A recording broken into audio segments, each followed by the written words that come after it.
Alors, la réponse immunitaire en terminal S, donc c'est parti, prise numéro 1. Donc tout commence avec une lésion donc, qui nuit à l'intégrité de la peau, lésion par laquelle donc, des micro-organismes ici de type bactérien peuvent pénétrer et envahir l'organisme.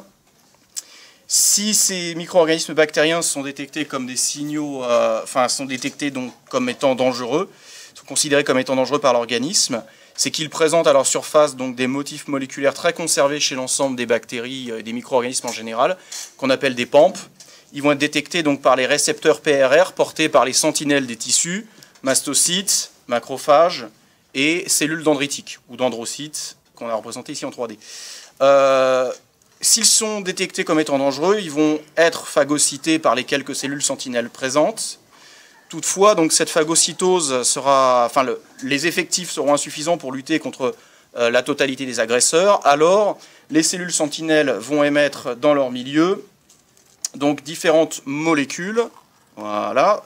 Sécrétion ici de molécules en vert, donc c'est les cytokines et les chimiokines.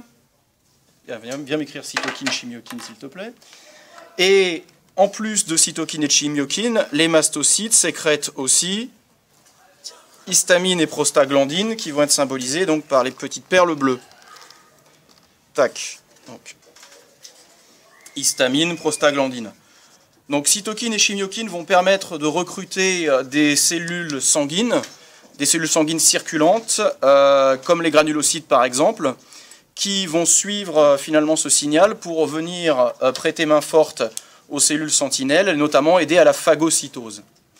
Elles vont aider à la phagocytose. Donc les histamines et les prostaglandines, elles sont responsables donc, du gonflement. L'histamine qui est un vasodilatateur qui va permettre d'augmenter le débit sanguin ici et la sortie d'eau depuis le sang vers le tissu. Les prostaglandines, elles, vont être à l'origine de la douleur.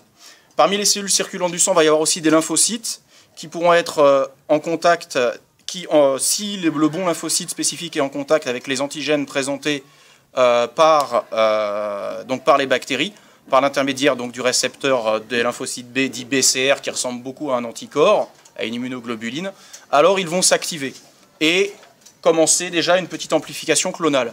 Toutefois, ils ne seront pas opérationnels pour l'élimination de l'antigène tout de suite, dans la mesure où il faut qu'ils se différencient pour cela. Alors la différenciation va être conditionnée à la présentation des antigènes par des cellules, zut, ça y est, c'est la cafouille, on coupera.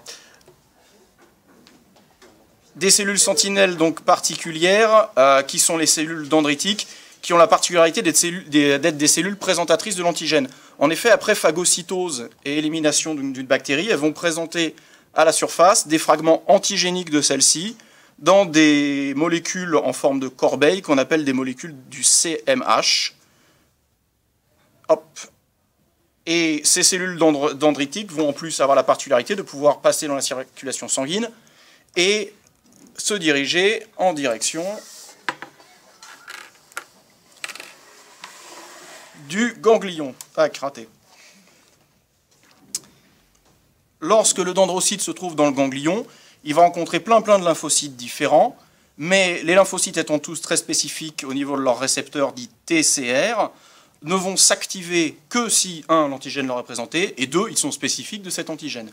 Donc là, on a le bon lymphocyte T4 qui va pouvoir s'activer, tac, au voisinage de l'antigène présenté par la cellule dendritique, cellule présentatrice de l'antigène, par l'intermédiaire d'une molécule du CMH. Il va donc lui aussi commencer par subir une première amplification. Il ira de même pour les autres populations de lymphocytes T, qui sont les lymphocytes T8, tac, présenté, ok, activation, multiplication. Toutefois, les cellules ne sont pas encore opérationnelles. Pour cela, il va falloir sécrétion d'interleukines par les lymphocytes T4, qui vont en quelque sorte s'auto-différencier en... Tu vas pouvoir écrire interleukine ici.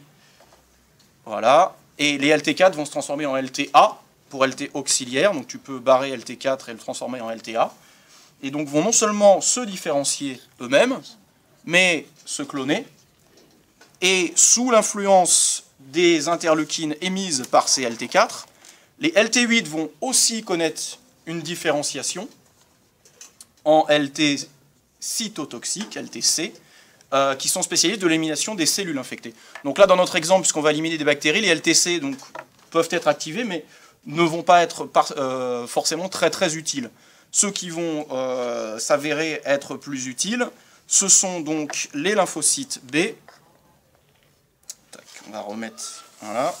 Les lymphocytes B, donc, qui ont besoin de LT auxiliaires activés, qui donc, soit parce qu'ils vont les rencontrer, soit parce qu'ils auront sécrété des interleukines, comme ils sont déjà activés, et ben, en présence d'interleukines, ils vont avoir la propriété eux aussi de se différencier en plasmocytes. Tac, tac, tac, plasmocytes. Donc tu me transformes les LB en plasmocytes, là on va juste l'écrire, hein. On n'avait pas assez de... Tu barres LB, puis tu dis que c'est des plasmocytes. Et les plasmocytes, donc, en plus, ils vont subir un clonage supplémentaire. Et les plasmocytes sont des cellules qui sont spécialisées dans la production d'anticorps, d'immunoglobulines, qui ont normalement une forme de Y. Bon, là, on a choisi de les représenter pour simplifier avec des cure-dents. Mais donc, ces anticorps ne permettent pas, malgré la forme pointue qu'ils prennent dans notre modèle, ne permettent pas de détruire les bactéries. Par contre, ils vont pouvoir les immobiliser, en s'y mettant à plusieurs, tac, tac, tac, les immobiliser, et les regrouper aussi. Et du coup, comme souvent les cellules donc, capables de phagocytose portent donc, des récepteurs à la base, qui sont donc, spécifiques de la base donc, de l'anticorps, qui lui est peu spécifique, ben, ils vont pouvoir fixer ces bactéries. Ainsi, finalement, donc, la réponse spécifique qui est la production d'anticorps spécifiques aux antigènes du pathogène va permettre de faciliter une réponse donc, de défense qui est plutôt peu spécifique, qui est la réponse innée, qui est la phagocytose. Mais donc cette réponse spécifique qui a été déclenchée donc, grâce à l'intermédiaire qui est la cellule dendritique, qui a présenté l'antigène au lymphocyte T4, et ben, la réponse innée, elle commence, mais elle va aussi finalement terminer cette réponse immunitaire dans la mesure où les anticorps spécifiques vont aider à la phagocytose, qui est plutôt donc un processus d'élimination de pathogènes qui appartient donc au mécanisme de la réponse innée. Voilà. Il manquera juste donc à ce petit modèle qui ne se substitue pas au cours, mais qui permet de l'expliquer d'une autre façon. Il manquera juste donc, pour vous de revoir tout ce qui est élimination de cellules infectées par l'intermédiaire des LT8 différenciés en LT cytotoxiques dans le ganglion lymphatique.